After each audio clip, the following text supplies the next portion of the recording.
I was always told growing up is when you're trying to figure out whether you're happy or unhappy, always look at those who are less fortunate than you are, because you'll realize that you have a lot to be thankful for, and that will make you happy. And I work with migrant workers all the time. So, I find there's a level of guilt even in feeling unhappiness, because you know what those guys are going through. So how can you possibly have the indulgence to say, oh my god, I'm so unhappy. So it's quite relative that way as well, relative to where you are. So when you're thinking about happiness, I always find it's useful to look at those less fortunate than you, and remember where you're at. I feel like our society places a lot of pressure on external markers of success, and I wonder if many of us realize what actually brings us happiness, rather just conforming to doing what we think society expects of us.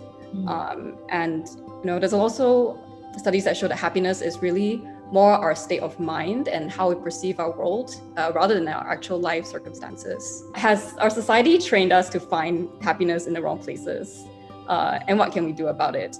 Do we teach our youth enough things like mindfulness, gratitude, and vulnerability? Happiness is how you define it, you see. And I think over the years I've been quite pleased to continue doing the work that I believe in. Like, in fact, there was so much stuff that I've turned down over the years that would have, made me a much richer man, that would have earned me so much more. But I'm not sure if I would be happy if I was to, take on some of those things. I think it's very important that you find your tribe. It doesn't need to be even 10 people. It just needs to be a few people where your values align and they help you to help yourself reaffirm or also define or redefine or define who you are. I think it's important. Just because society thinks that this is the definition of success, it does not mean that you have to follow that definition, because each form of success brings different forms of happiness to different people, and you should never lose that, and you should never compare yourself with others. Although it's very easy to get ourselves lost and to do that because that's the norm, then you think that is what you ought to be, and you will lose yourself, and in losing yourself you will never find true happiness. So you have to also weigh the practicality of life.